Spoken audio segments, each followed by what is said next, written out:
Hello my beautiful souls, welcome to my YouTube channel चारों with चप्पाले। Cheer, कैसे हैं आप सभी लोग? आई होप आप सभी लोग बहुत अच्छे हैं, बहुत अच्छे से अपने नवा कर रहे हैं।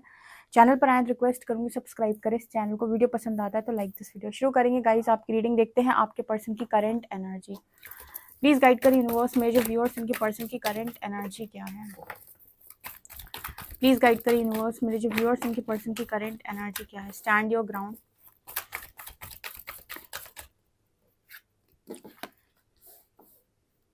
Truth.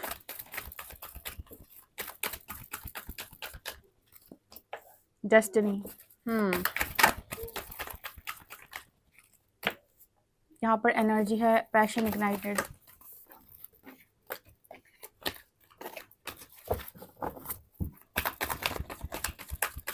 Material and spiritual prosperity.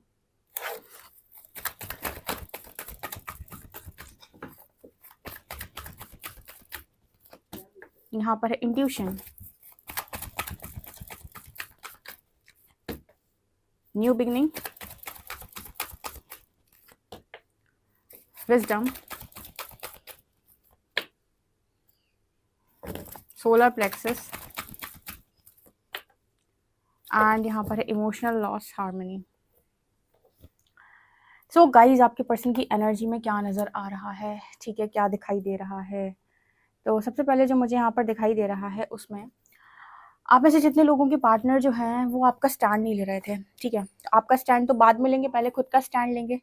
वो व्यक्ति जो अपना खुद का स्टैंड नहीं ले सकता वो आपका क्या ही स्टैंड लेगा, ठीक है। तो करंट एनर्जी में ऐसा नज़र आ रहा है कि ये पर्सन अब अपने इंट्यूशन को फॉलो कर रहे हैं और इनके मन में ये आ रहा है कि मुझे मेरे लिए स्टैंड लेना है। अगर ये पर्सन बहुत लंबे टाइम से किसी ऐसी सिचुएशन में स्टक हैं जहाँ पर ये कंफर्ट जोन को चूज करके ये कह रहे थे कि ठीक है मैं सहने के लिए तैयार हूँ, कोई बात नहीं मैं सहने के लिए तैयार हूँ, कोई बात नहीं मैं सह लेता हूँ, कोई बात नहीं सब ठीक हो जाएगा, कोई बात नहीं सब ठीक हो जाएगा।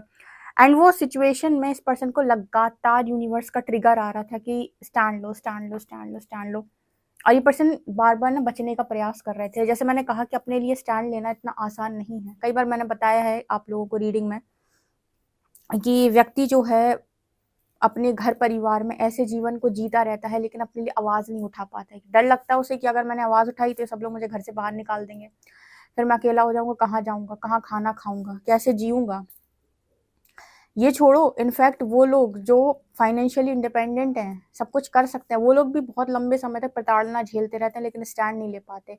क्यों? क्योंकि उन्हें लगता है कि मैं कहाँ जाऊंगा अकेले दुनिया में, यही लोग मेरे अपने हैं जो मुझे प्रताड़ित कर रहे हैं, उनको अपना मानकर एक एनर्जी को हमेशा क्रिएट करता रहता है। भगवान ऐसा क्यों कर रहे हो, भगवान ऐसा क्यों कर रहे हो, भगवान प्लीज सिचुएशन बदल दो, लोग बदल दो, सिचुएशन बदल दो, लोग बदल दो। और परमात्मा क्या करता है ट्रिगर देता है कि तू बदल, तू अपना स्टैंड ले, मुझे सरेंडर कर दे, लीप ऑफ फेथ, ठीक है। तो यहाँ पर जो एनर्जी निकल के आ रही है वहां पर नजर आता है कि ये पर्सन जो अपने इंट्यूशन को सुन रहे हैं कि स्टैंड लेना है अपना, और मुझे लगता है ये पर्सन स्टैंड ले भी रहे हैं, सिर्फ सुन नहीं रहे हैं, एक्शन में भी है। यहाँ पर एनर्जी ऐसी है कि ट्रुथ एंड न्यू बिगनिंग। ये पर्सन चाहते हैं अब सच्चाई और ईमानदारी का जीवन, मतलब एक ऐसा जीवन ये पर्सन चाहते हैं जहाँ पर सच्चाई हो, ईमानदारी हो और दिखावा बिल्कुल भी ना हो। एक न्यू बिगिनिंग ये पर्सन चाहते हैं लेकिन वहां पर कोई भी दिखावा नहीं चाहिए इस पर्सन को, कोई भी झूठ कपट नहीं चाहिए, छल कपट, ये सारी चीजें ये पर्सन पास्ट में या तो देख चुके हैं या फिर इस पर्सन ने देखा और अनदेखा कर दिया। कभी कभी हम कहते हैं ना कि आंखों से चीजें दिखाई दे रही लेकिन हम आंख बंद कर लेते कि मैंने कुछ नहीं देखा।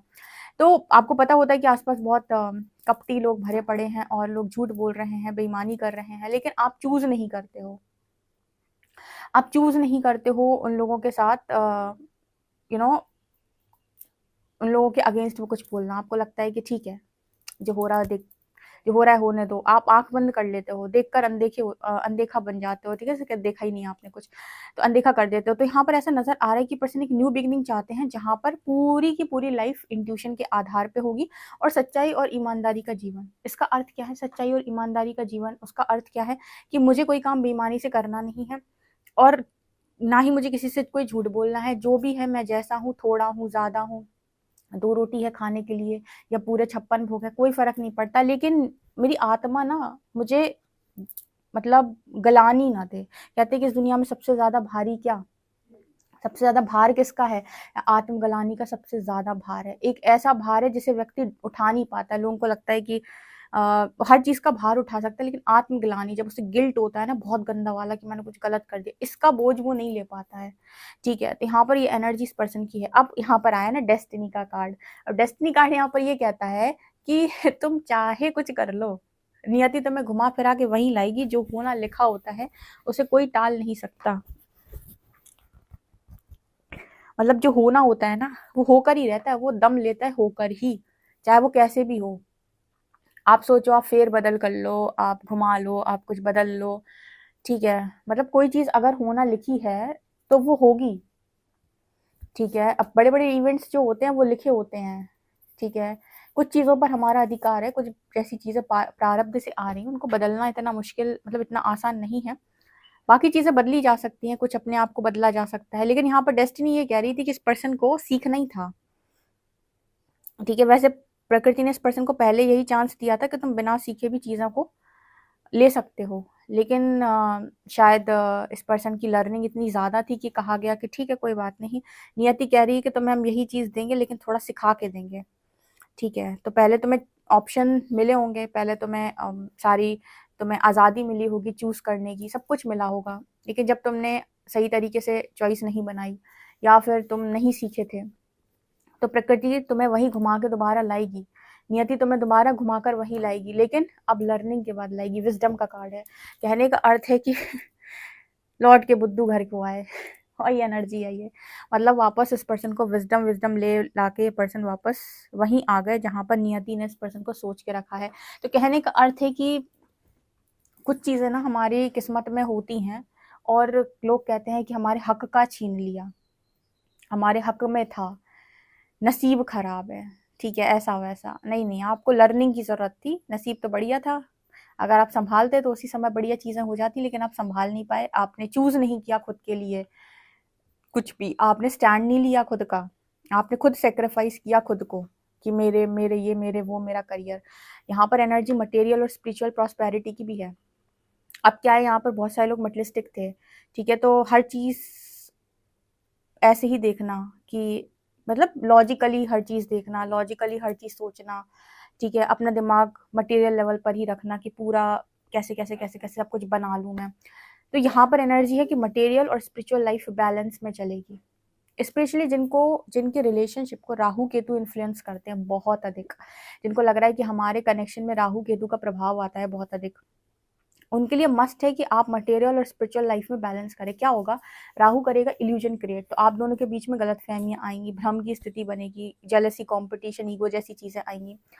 और केतु जो है उसका काम है डिटैच करने का, वो कहेगा क्या करना है इन सब चीज़ों का, अपने पे ध्यान दो, वो डिटैच करेगा। तो इन दोनों को अगर आप बैलेंस नहीं कर पाए तो बहुत गड़बड़ हो जाएगी। मतलब बैलेंस कैसे करना है कि आप 50% मटेरियलिस्टिक रहेंगे, 50% आप स्पिरिचुअल रहेंगे। अब ये कैसे होगा, ये ऐसे होगा कि आप अपने दिन में स्पिरिचुअल प्रैक्टिसेस भी करते हैं, फिर मटेरियली आप इंजॉय भी करते हैं, आप घूमते भी हैं, बाहर भी जाते हैं।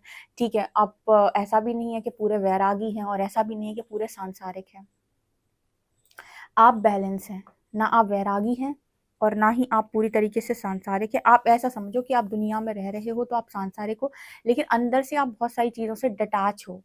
ठीक है, मोह भंग है आपका। तो इस तरीके की लर्निंग देता है, इस तरीके की लर्निंग लेनी होती है जब किसी कनेक्शन पे राहु केतु का इन्फ्लुएंस बहुत अधिक आता है।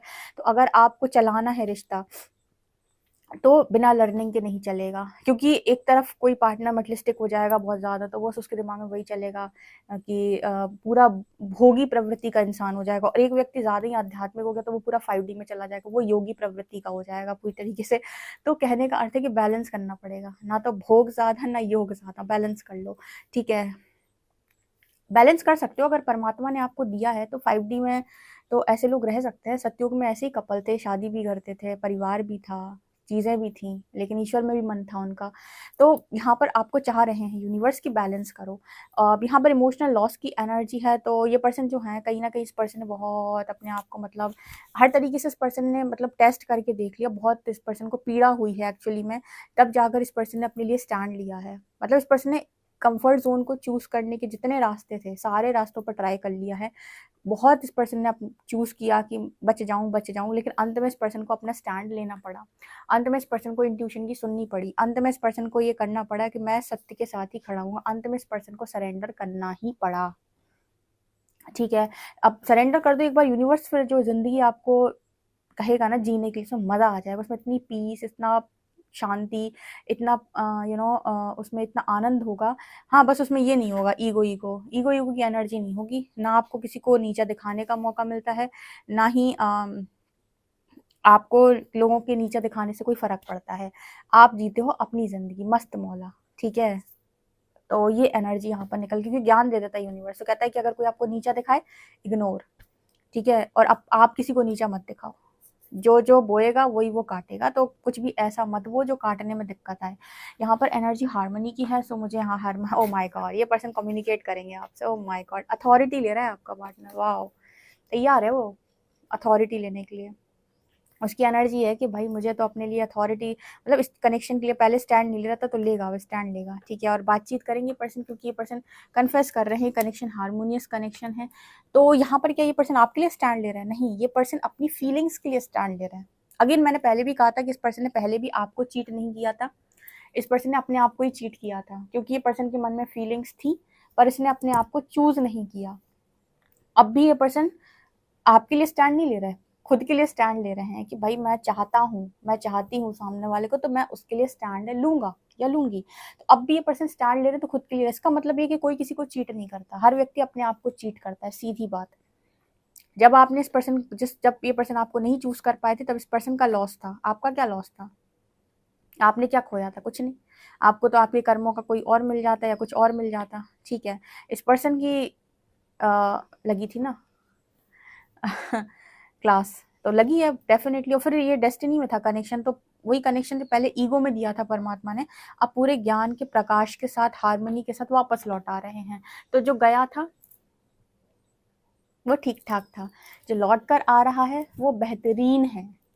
राइट, तो कोई व्यक्ति यहाँ पर कुछ नहीं खोता। जब पाओगे तो बेस्ट पाओगे, ऐसा मैसेज यहाँ पर आ रहा है। ठीक है, बहुत मतलब ऐसी फीलिंग है हारमोनी कार्ड में, जैसे लगता है कि आंखों में डूब जाने को। ठीक है, हम बेकरार बैठे हैं, ये एनर्जी है। देख लेते हैं टैरो क्या बताते हैं। Let's see. स्ट्रेंथ बना ली। इंटरेस्टिंग।